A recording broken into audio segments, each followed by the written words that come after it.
Good morning बच्चों। उम्मीद है कि आप सब अच्छे से पढ़ाई कर रहे होंगे, पूरे ध्यान से अपना काम कर रहे होंगे। आज के वीडियो में मैं आपके लिए लेकर आई हूँ कबीर के शब्द या कबीर के पद। पिछले वीडियो में हमने कबीर की साखियाँ की थी, आज पद करेंगे। देखते हैं इनका पहला पद क्या है।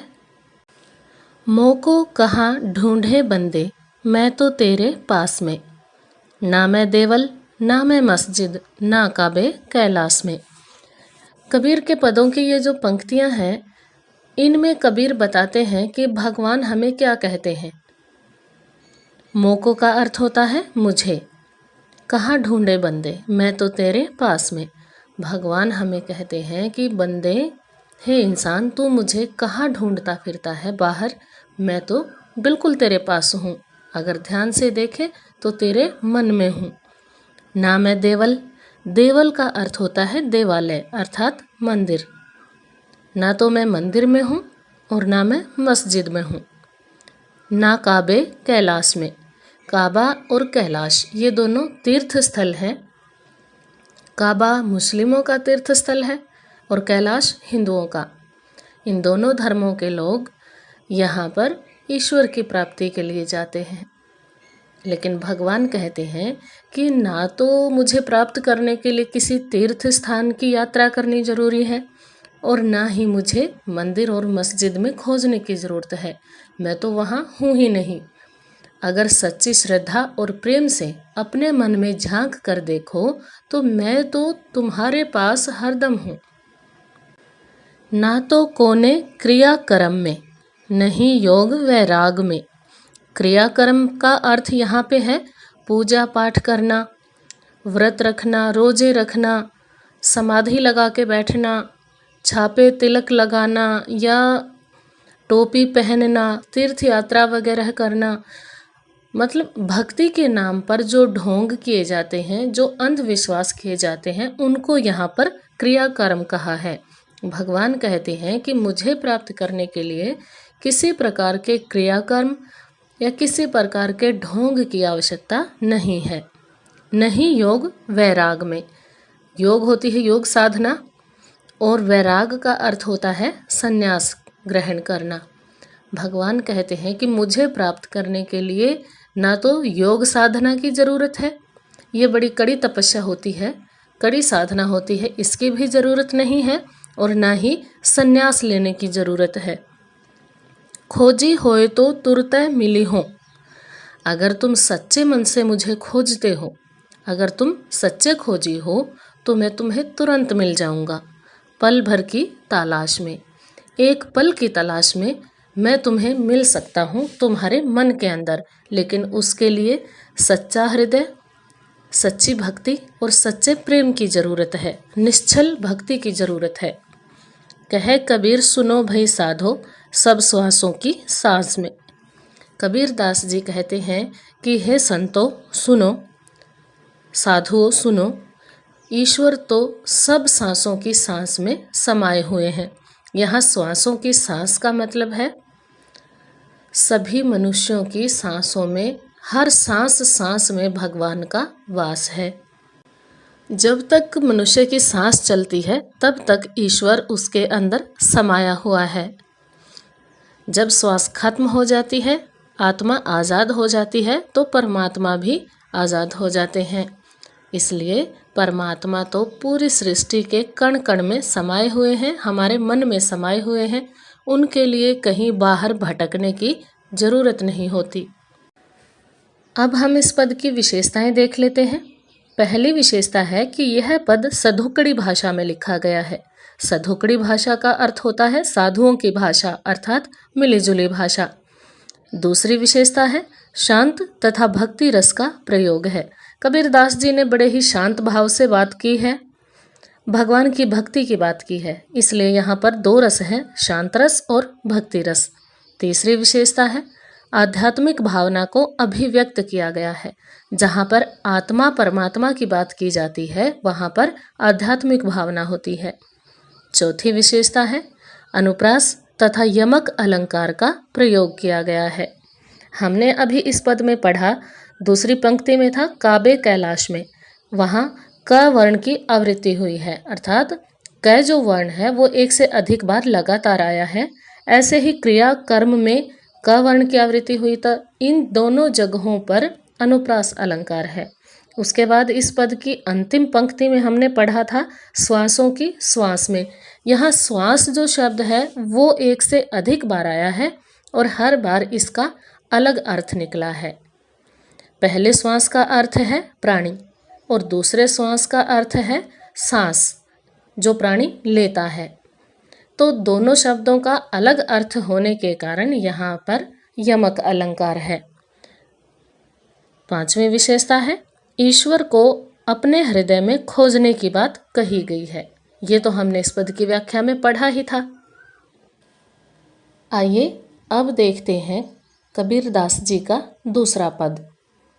संतो भाई आई ज्ञान की आंधी रे, भ्रम की टाटी सबे उड़ानी, माया रहने बांधी रे। इस पद में कबीरदास जी ने मनुष्य के जीवन को एक झोंपड़ी की तरह दिखाया है।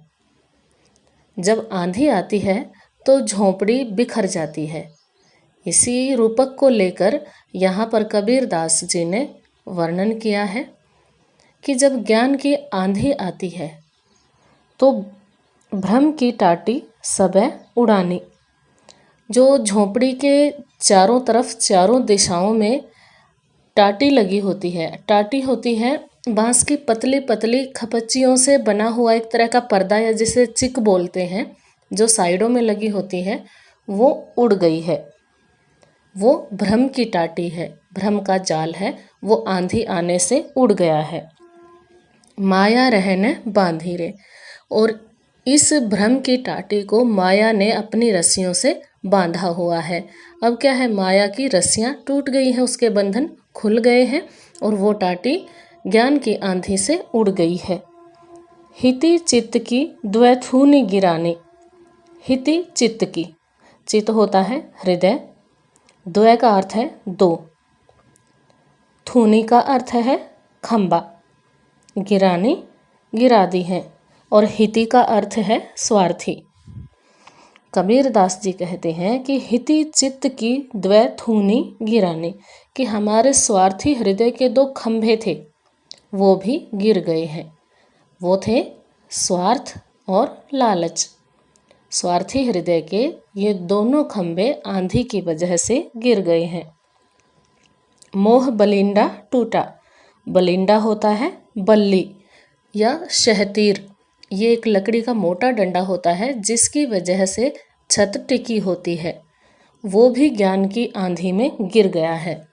मोह रूपी शहतीर या मोह रूपी बलिंडा या बल्ली जिसकी वजह से छत टिकी हुई थी वो भी गिर गया है, टूट गया है। तृष्णा छानी परी घर ऊपरी, और मनुष्य जीवन रूपी घर के ऊपर या झोंपड़ी के ऊपर तृष्णा की जो छत पड़ी हुई थी, छानी का होता है अर्थ छप्पर, ऊपर वाली छप्पर वाली छत।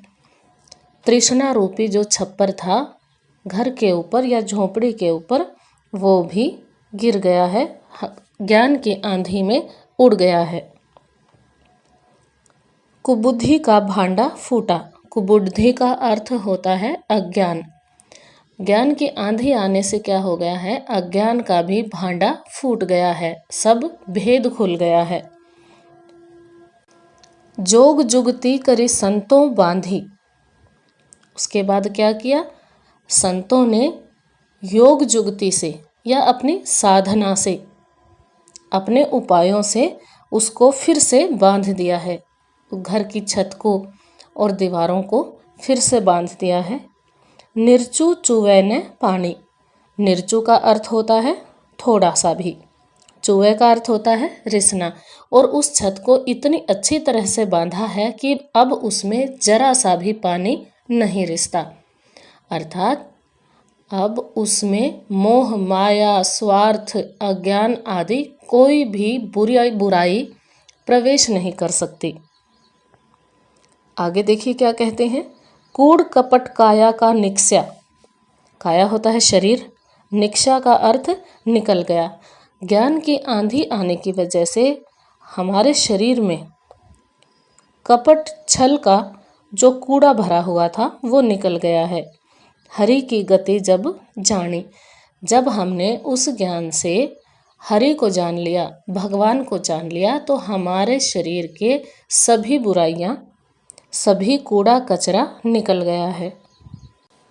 आंधी पीछे जो जल बूठा, प्रेम हरिजन भीना, कहे कबीर भान के प्रगटे, उदित भया तम खीना।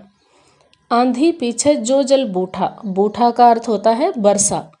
ये जो ज्ञान की आंधी आई थी, इसके बाद जो बारिश हुई, जो जल बरसा, उस जल में प्रेम हरिजन भीना, भगवान के प्रेम से सभी जन भीग गए। हरि का अर्थ है भगवान। ज्ञान रूपी आंधी आने के बाद भगवान के प्रेम की जो बारिश हुई, उसमें सभी लोग भीग गए। कहे कबीर भान के प्रगटे, भान होता है सूर्य।